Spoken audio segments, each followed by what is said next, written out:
നമസ്കാരം, ഞാൻ Sethulakshmi. Chemmanur international jewellers Kaumudi ഹെഡ്ലൈൻസിലേക്ക് സ്വാഗതം. Powered by fortune industries, presented by Baba easy English, in association with hi sleep mattresses. വധശിക്ഷയിലെ വാദമുഖം. കുൽഭൂഷൺ ജാദവിന് പാക് സൈനിക കോടതി വിധിച്ച വധശിക്ഷയിൽ അന്താരാഷ്ട്ര നീതിന്യായ കോടതിയിലെ വാദത്തിന് തിങ്കളാഴ്ച തുടക്കം.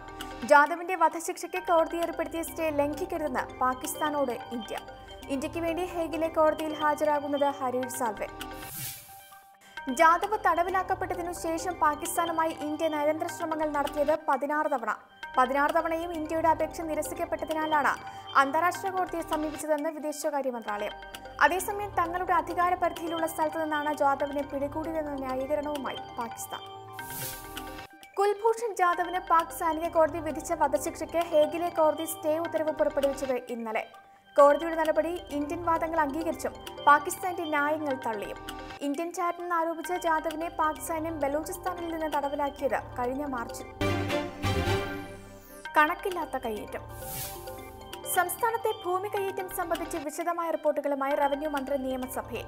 കയ്യേറ്റത്തിൽ മുന്നിൽ ഇടുക്കി ജില്ല എന്ന് ഇ ചന്ദ്രശേഖരൻ. 377 ഹെക്ടർ സർക്കാർ ഭൂമി സ്വകാര്യ വ്യക്തികളുടെ കയ്യിൽ.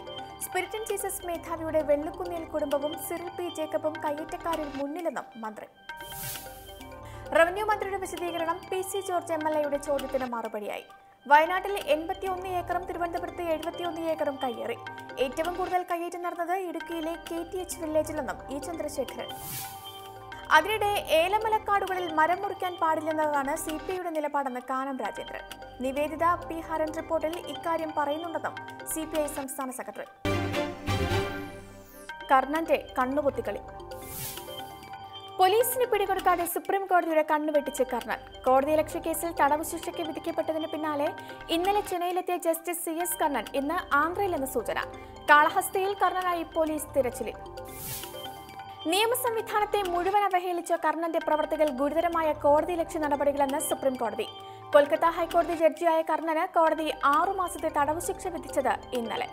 രാജ്യത്തെ ഒരു സിറ്റിംഗ് ജഡ്ജി കോടതിയലക്ഷ്യ കേസിൽ ശിക്ഷിക്കപ്പെടുന്നത് ചരിത്രത്തിൽ ആദ്യം. കൊച്ചിക്ക് മെട്രോ കാലം. യാത്രാനുമതി ലഭിച്ചതിനു പിന്നാലെ കൊച്ചി മെട്രോയിൽ 1ലധികം ട്രെയിനുകളുടെ പരീക്ഷണ ഓട്ടത്തിന് ഇന്ന് തുടക്കം. ട്രയൽ റൺ ആലുവ മുതൽ പാലാരിവട്ടം വരെയുള്ള 13 കിലോമീറ്ററിൽ. ദിശ ബോർഡുകളുടെയും CCTV ക്യാമറകളുടെയും പ്രവർത്തനം ആരംഭിച്ചു കഴിഞ്ഞതായി അധികൃതർ. മെട്രോ സർവീസിനുള്ള അന്തിമ അനുമതിക്കൊപ്പം ഗുണനിലവാര സർട്ടിഫിക്കറ്റ് കൂടി ലഭിച്ചതോടെ യാത്രാ സർവീസുകൾ ഉടൻ ആരംഭിക്കാനാകുമെന്ന് KMRL. ആലുവ പാലാരിവട്ടം റൂട്ടിൽ നിലവിലുള്ളത് 11 സ്റ്റേഷനുകൾ. സിഗ്നൽ, ടെലികമ്മ്യൂണിക്കേഷൻ, യാത്രക്കാർക്കുള്ള സൗകര്യങ്ങൾ, ശുചിമുറി എന്നിവയെല്ലാം പൂർണ്ണ സജ്ജമെന്നും വിശദീകരണം. കോമിയോട് ട്രംപിന്റെ കോപം. അമേരിക്കൻ ചാരസംഘടനയായ FBI തലപ്പത്ത് നിന്ന് ജെയിംസ് കോമിയെ പുറത്താക്കി ഡൊണാൾഡ് ട്രംപ്. കടുത്ത നടപടി. തിരഞ്ഞെടുപ്പ് കാലത്തെ ട്രംപിന്റെ റഷ്യൻ ബന്ധങ്ങളെക്കുറിച്ച് കോമിയുടെ അന്വേഷണങ്ങൾ പുരോഗമിക്കുന്നതിനിടെ FBI മേധാവി സ്ഥാനത്തേക്ക് പുതിയ നിയമനം ഉടൻ ഉണ്ടാകുമെന്ന് ട്രംപ്.